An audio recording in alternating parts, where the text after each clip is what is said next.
Welcome, my sister. How you doing today? So it's a little hot outside. I'm inside today, the house, where it's a little bit cooler.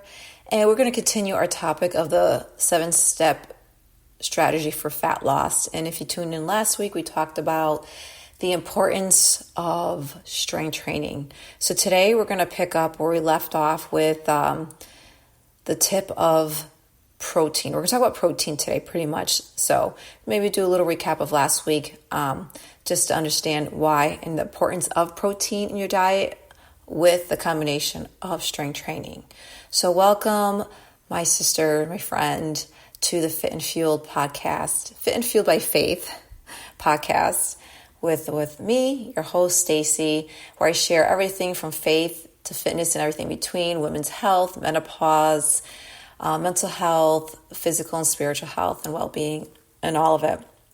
So I've been on this journey for the past probably 2 months or so, just sharing the seven-step strategy to fat loss. So if this is your first time, you can go back and listen. I shared an episode, what are the top 7 strategies for fat loss? And then I kind of been breaking down one step at a time and how you can incorporate that into your daily life. So you can take a look, listen to that. And, maybe if I have time at the end, I'll just recap that. But either way, last week, this is a consecutive episode from last week where we talked about strength training. Now today, protein. So after this, we have one more to go, which will be calorie deficit, and talk a little bit about that. But let's stick on the topic of protein today, and feel free to go back and listen. We're almost wrapping up this series of this fitness series on the 7-step strategy to fat loss. And in between, there's some episodes where I do share just some faith. I get inspired and I just have to share in between. But this is a back-to-back when it comes to more fitness than a faith episode. So if you're into that, stick around. We're going to talk about protein and the goodness and the importance of protein. So maybe you're like saying, okay, say my protein. I love protein. That's awesome. If you're there, then awesome. But guess what? We always think like in life, we always think we do a little bit more or less than what we think we do. When it comes to weight loss, and I talk to people like, oh, I don't eat that much. Well, then why are you overweight? Then why can't you lose weight? Oh, I eat organic food. I eat healthy food. But we'll talk more about that in the calorie deficit. But what I'm trying to get is that, like I said, you could be saying, yeah, I eat my protein. But believe it or not, it's so challenging even for myself to get the amount of protein that my body needs. So we'll talk about that. Like, you're probably now wondering, well, what do you say? What do you mean? How much protein do I need, Stacey? So stick around as I share with you how you can calculate that. So for women over 40, we have an increase in a need for protein compared to younger women. And this is due to several factors. And I kind of went over some of these topics last week, but like I said, the two kind of go together, strength training and, muscle and protein. So we talked a little about muscle loss. As we age, we naturally decline in muscle mass with age. And so therefore, protein is essential for building and maintaining muscles, because protein is amino blocks that pretty much we are made of. What is it saying? I read something or listened to something that your food that you eat will become you. Think about it. You're putting something in your body and it becomes you. So you wonder why, if you're overeating, the food that we eat becomes us, and sometimes gets stored as fat in places we don't like. But it's our doing. And of course, our doing and not having the awareness or knowledge of sometimes what we eat. And we'll talk more about that next week. About nutrition and calories in and out and all that stuff. But technically, protein is essential for building and maintaining muscle growth and mass, right? Because our body, it's amino acids that repair, restore our muscles, our tissues, and so on, that make us, right? Protein is what makes us. And we talked about bone health. Protein plays a role in bone health. So getting enough amount of protein can help reduce the risk. We talked about osteoporosis. Okay, so the two go in hand. We need to build bone health. We need to build muscle by doing strength training, and we need to eat lots of protein. And then the third thing is metabolism. Protein can help boost metabolism. And I said this too in last week's episode about strength training. The more muscle mass you have, your body turns into a fat burning machine, meaning you burn more, your body speeds up, your metabolism speeds up. Therefore, you can eat more and burn more calories, because it takes more energy, more calories to burn protein than your carbs and fats.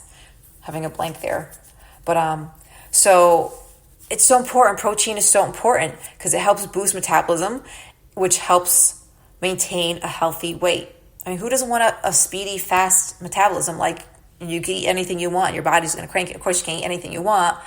We'll talk more about foods and things like that, but I want to stick on the topic of protein, because whatever foods there is to eat, we know that the variety of foods, but hopefully you should have an understanding of macronutrients, which is protein, which is carbohydrates and fats and fibers. And then we have microminerals, right? Vitamins and minerals and all kinds of things like that.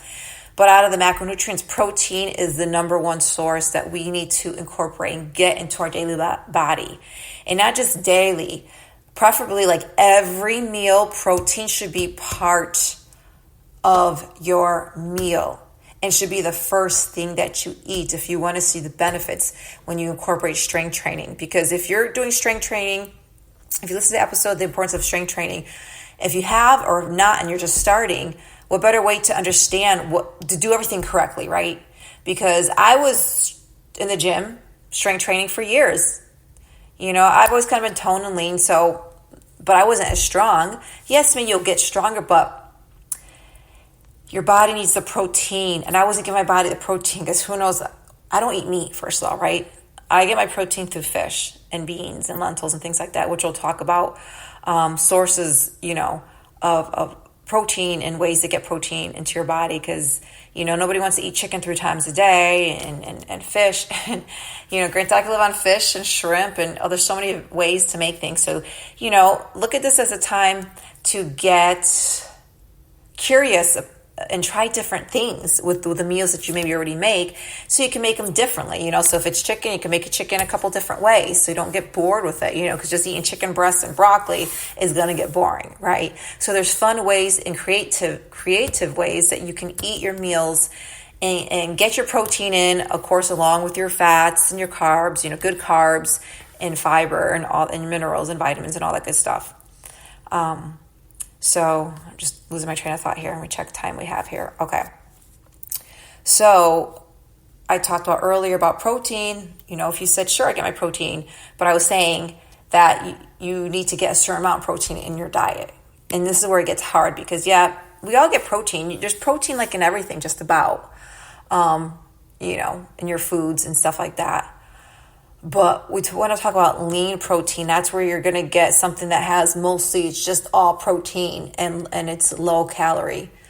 Like for instance, a can of tuna fish has 29 grams of protein and it's only 120 calories.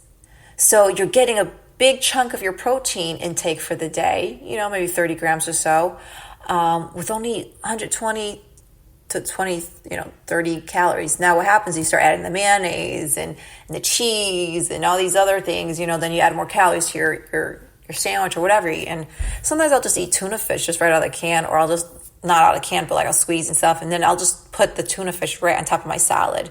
And then just use really like a good, lemon vinaigrette or something, or lemon and olive oil dressing that flavor it up with some pepper and lemon. So there's ways you can keep the calories low. And just really absorb that protein. So talking about how much protein, aim for 1 to 1.2 grams of protein per pound of lean body mass per day.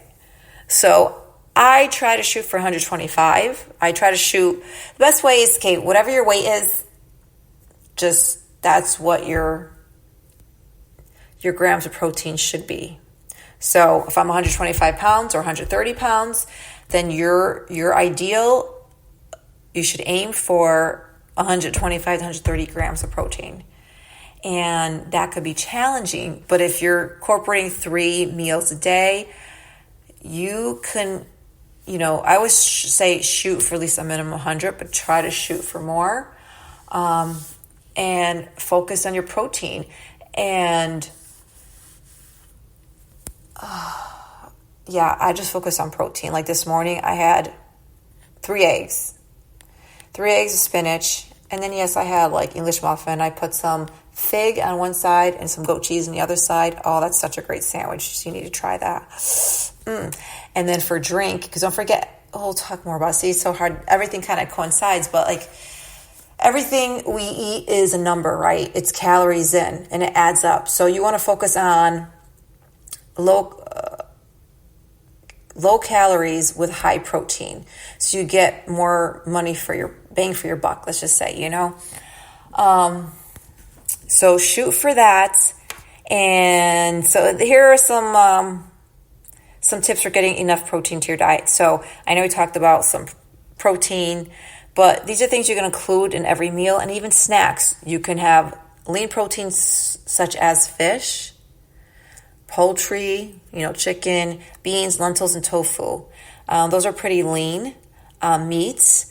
I like white fish, and I also like salmon. Salmon has more, it's a fattier fish, but it's good fish because it has omega-3s. So it's the good fats that your brain likes. And then of course, poultry, chicken is lean. And like I mentioned, tuna fish, like look at a can of tuna. I don't think there's anything else in there except just straight up protein. So you could mix like rice and beans and fish and chicken, lentils, tofu. I've been actually eating more tofu. I never used to eat it, but there's protein in that. So sometimes if I'm like just fished out or, there's only so many beans you could eat and things like that. So I've tried tofu. It's pretty interesting. And another thing to consider is adding protein powder to your smoothies or yogurts or cottage cheese. So there's other things like for snack. Yogurt is great. You can add a little granola, but focus, just a little bit because you want to keep the higher protein intake. You don't, because if you could look at the ingredients, right, it'll show you your carbs, your fats, your protein.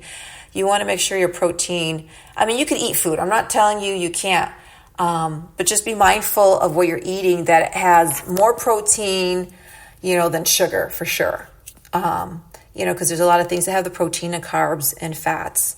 But something with good high numbers, because you want to shoot at least for 35 to 40 grams of protein per meal. Because if you break that down by 3 to 5 meals, you can hit over 100, 125 grams.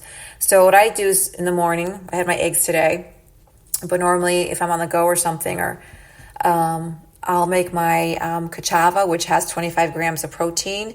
And then I have this huge thing of egg white powder. I used to put raw egg white in my shakes, and then I discovered this, so I add 2 scoops of that, and that adds an extra 110 calories. The cassava is 240, so it's about 350, and then it has, I think, additional 30. So like I'm getting like 50 grams of protein in this one shake. And I've been really trying to keep it more lean, because I used to add like banana and fruits and all other things. I might add a little chia seeds and flax seeds, which is good for you because you do need healthy fats, and peanut butter once in a while. But if you're trying to lean up, just a little less on the fat and just protein. So really you need to get into your head is that you need the protein. Think about whatever you're eating. If you're about breakfast, you're going to grab pancakes or waffles or bagel. That's not protein-based source. It's a complex carb. No, simple carbs is going to burn right through you, and it's going to make you more hungry and reaching for more sugar carb foods. So protein, another fact about protein is that it satiates you. As I said, it takes more energy to burn protein.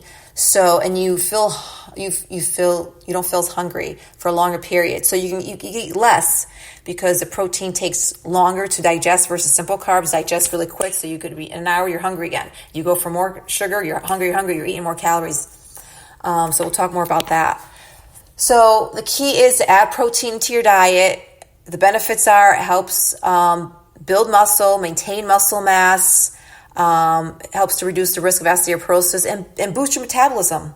So again, shoot for 1 to 1.2 grams of protein per day. Think of your body weight, and don't let it scare you.